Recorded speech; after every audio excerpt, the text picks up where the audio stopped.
Kultur aldizkaria hemen Euskal Herria irratian. Gehiago jakin asmoz, jakintza geureganatuz, asmoz eta jakitez gabiltza. Eusko ikaskuntzaren eraginez eta haren babesarekin egiten dugu kulturgintzari eskainitako tartea. Kultura, gogo ahalmenen garapena.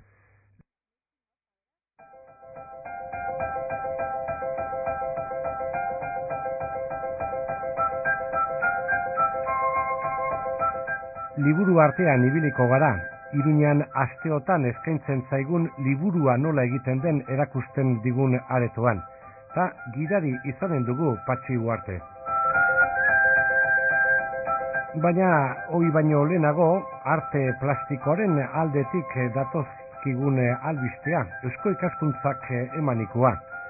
Izan ere, Mentxugal margolari gipuzkoarrak Manuel Lekuona saria jasoko baitu 2006ko edizioan.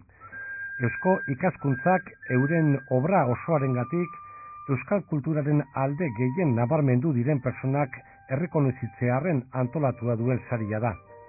Mentxugal Irunen jaio zen 1918an, Gaspar Montes Iturriozekin formazioa jaso zuen hasieran, eta Gipuzkoako artista berrien lehiaketa saria jaso zuen 1922an. 15 urte bete gabe zituela Parisera joan zen, eta han Matisse eta Faubismoa ezagutu zituen. Gerra ondorengo Espainiar pinturaren berrikuntzaren egile nabarmena izan zen Mentxugal. Pintura sari nazionala eman zioten 1949an. Sari hori lortu zuen lehendabiziko emakumea izan zen. Bere lanetan Bidasoa eta Mantxako paisaiak nabarmentzen dira, baita erretratuak ere. Hortaz, 2006ko Manuel Lekuona sariaren hartzaile honako emakume hau Mentxugal.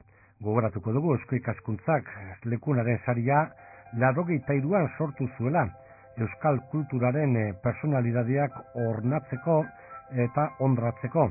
Eta hor Jorge Oteiza, Azaola, Justo Garate, Carlos Santamaria, Jimeno Jurio, Jan Arixelar izan direla besteak beste sariaren irabazle. Saria emakume bati ematen zaion bigarren aldia izanen da. Lehenago Mikaela Portilla, Adabar historia egileari eman baitzioten, eta aurten berriz esan dugun bezala Mentxugal Anderiari, Remijo Mendiburuk egindako brontzezko eskultura bat izanen da, saria noiz emanen duten oraindik zehaztu gabeko egun batean, ekitaldi solene batean izanen da.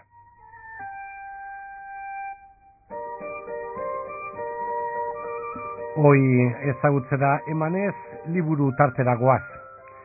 Ia 2 urteko atzerapenarekin iritsi da Iruñera liburua nola egiten den erakusketa. Pamiela Etxeak prestaturik urte terdi luzea du ikusi ahal izanen zela iragarri zenetik.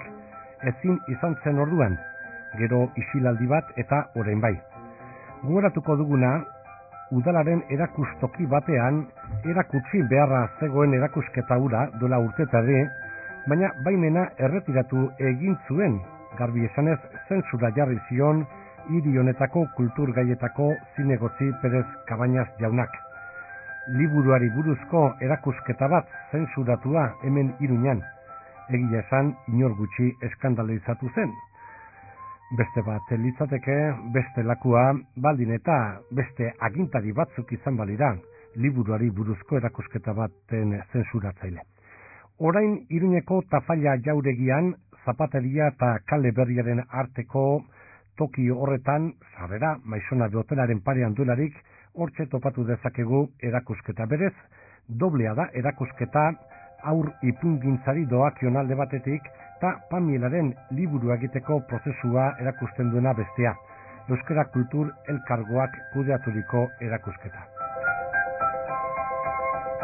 Patxi Uarte dugu gidari eta erakusle, liburua nola antolatzen den, erakusketaren sarrera aldera begirada orokorra lehendabizi. Ikusten dugu panel orokor honetan nola 8 ataletan banatua dagoen liburu bat egitearen prozesua, ezta?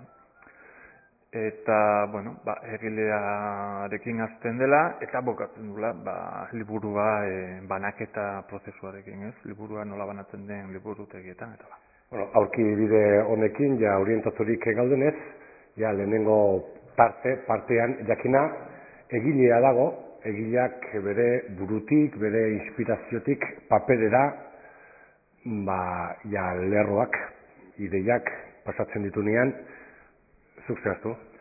Bueno, bai, egilearen lana adierazteko hemen ikusten aldezakegu nola batzuk eskuz lantzen duten testua, beste batzuk idaz makinaz, eta gero ja garai hauetan gehienek duten bere lana ordenagailutan. Eta orduan baitugu hemen Sarren Mendiaren testu batzuk, baitugu Oteizaren testu batzuk idaz makinaz egindakoak, eta ikusi dezakegu bere estilo personala, eta bere Sarren Mendiaren kasuan bere letra eta guzti. Eta Oteizaren kasuan bere idaz makinaren indarra, indar estetikoa baita ere.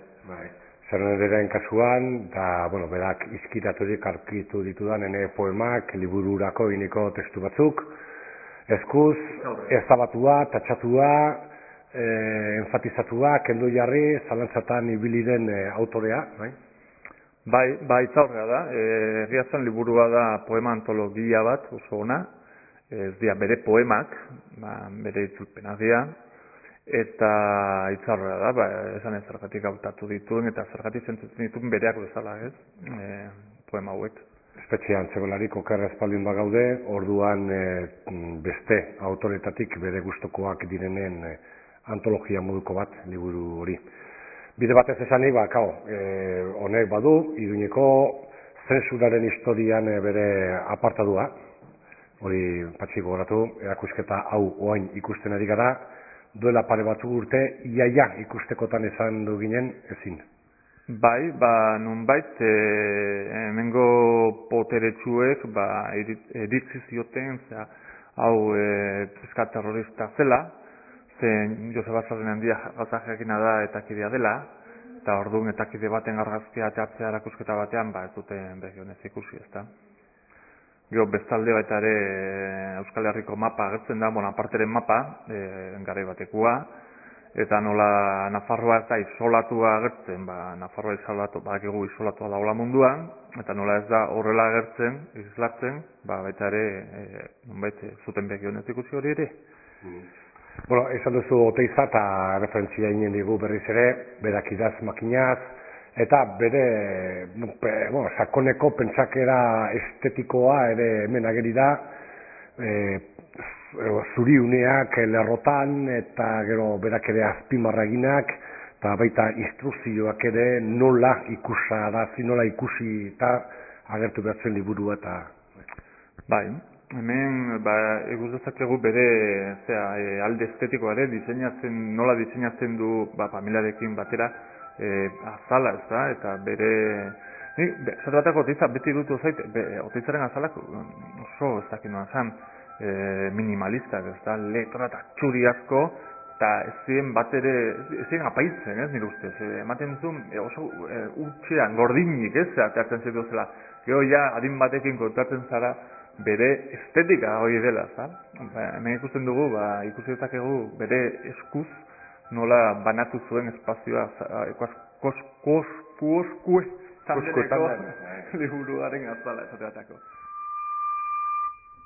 Patxi Uarte dugu gidari, liburua nola egiten den erakusketan, eta guazen, zertxo baita harinago urrengo atalak ikustera. Bigarrena, eta ja argitaletxeari doakiona, behaz idazleak, bere paperak, bere idazkiak, ja utzi ditu editorearen edo argitaratzailearen eskutan. Bai, kontua da, momentu batian, idazleak ematen dio argitaratzaileai idazkia, eta orduan, ja prozesua aurrera dijua, esaten dute, ateako dugu, argitatuko dugu, eta oain pentsatu behar da nola diseinatu liburua. Ezta, ze atal izango ditu, atal horiek nola irudikatuko ditugun, nola beriztuko ditugun bai tipografikoki, kapituluekin, tituluekin, marrazkiekin, eta bar, eta diseinua, ezta? Kapitulo bakoitzaren, atal bakoitzaren hasieran nola ze irudi izango ditu, ze tipografia, ze letra handiak, zeintzu txikiak, eta testuaren errenkadak, ze tipografian joango diren, eta eta hemen bat paneletan ikusi dezakegu hori. Eta ze margotan ere, ikusten hasiko gara, behar bada gehiago hirugarren faseari dokio, baina ja margoena ere, hemen hasten da, ja lehendabiziko, edo gehiago da paper, formato, papera meago, gizenago, hori guztia da, aldi honi, fase honi tokatzen zaiona. Bai, batian dago, diseinu orokorra, gutxi gora bera, azaltzen da, gero ja tipografia azaltzen da beste panel batean, beste batean, ze soportean, dago den, noski, papera da, baina papera daude mila, gramaje diferentekin, kolor diferentekin, textura diferentekin, eta segunta ze textura, ze gramaje, ze paper, baita ere koloreak ere aldatzen dira. Orduan, segunta ze liburu, hartu behar da paper bat edo bestia.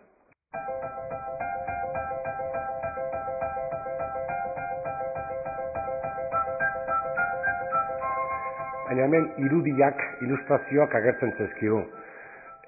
Ilustrazioen garrantzia, behar bada, hor editore batzuk, bestek baino gehiago ematen diotela edo hoi ere esan beharko da, ezta? Bai, hala da. Eta, kasu honetan, nola gazten literatura denez, edo umeen literatura noski ilustrazioa garrantzia handia dauka, baina gazten literaturan baita ere, eta gazten literaturaren hiru eredu ditugu hemen aurrean, eta ilustratzaileen lan guztiak daude, eta baita liburuak argitaratuak. Orduan, hartu ezakegu liburua ikusi barruan dauden marrazki guzti horiek originalak, ezta? Hemen paretan zentzilik. Olariagarenak, Agurtzane Bilaterenak eta Pedro Zezenak, hiru paneletan. Eta gero, esan duzu ere, destinatzailearen arabera ilustrazio gehiago edo gutxiago, esaten duen, editoreak ere, ja bezagunda, hemen pamilakoak diren, ez egin dutenak, hor, handientzako literaturan ere ilustrazio aukeraketa eta hor ere izaten da beste kriterio bat kontutan hartzeko. Liburu bat autoreak burutik paperera pasatzen duen unetik argitaratu arterainoko prozesua erakusten digu, eta une bat berezian kritikoa nahi baldin bada zuzenketena da, zuzenketen arloan gaude. Ilustrazioakin lotuta, badugu beste gela honetan, liburu batzuk, guztiak azalean ilustrazio bat daramatenak, eta originalak, ezta ikusti ditzakegu azala horien originalak nolatea dien gero liburutan. Hartu dezakegu liburua, eta konparatu marrazki originalakin paletan ezkerita dagona. Batzutan, edo gehienetan, marrazki handiagoa da, ikusi dezakegu, detaile gehiagokin nola aldatu dien koloreak, igual inpretan ez dute asmatu ongi, igual ez dago hain ongi eskaneatu da.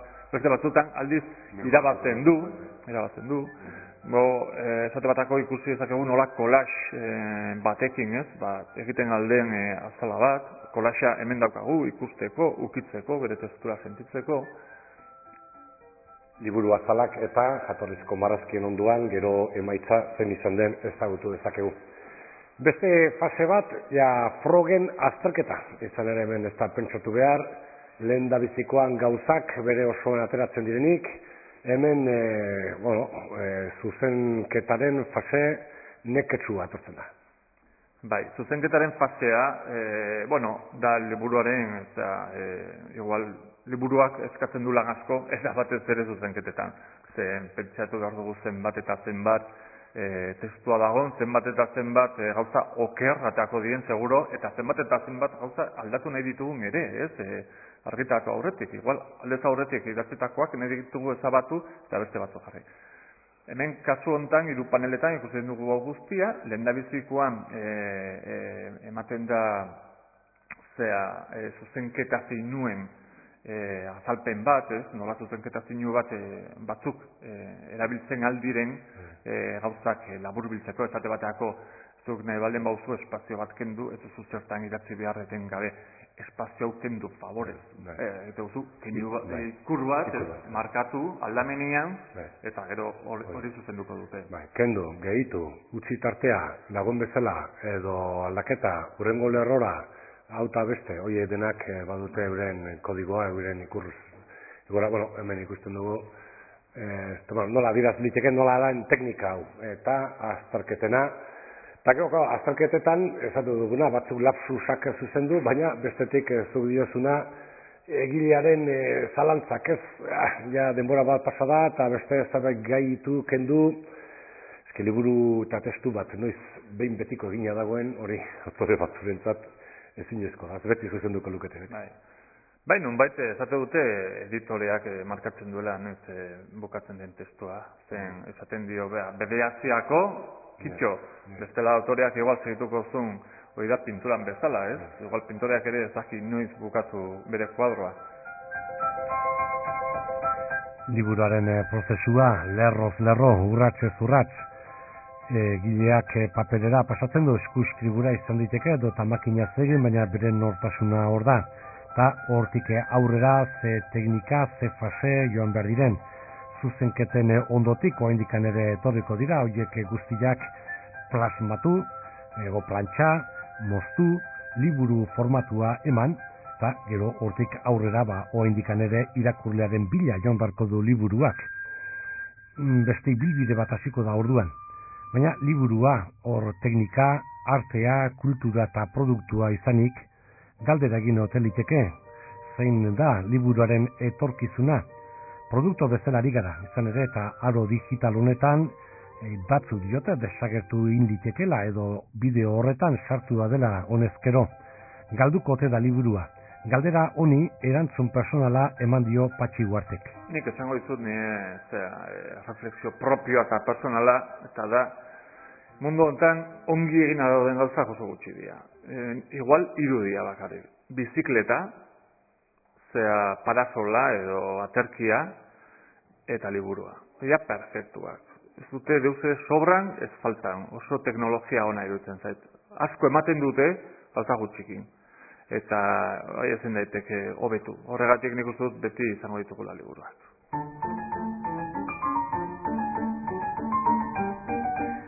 Liburugintzaren erakusketa azoraren 5 arte ikus liteke Tafalla jauregian hemen Iruñan, kale berritik esarrera Maisonabe hotelaren pare-parean. 2 erakusketa dira, bata Pamielak eukitutako hau liburua nola egiten den erakusten duena, eta bestea berriz eta beste egune batez arduratuko gera hortaz aurren ipuingintzaren mundua biltzen duena.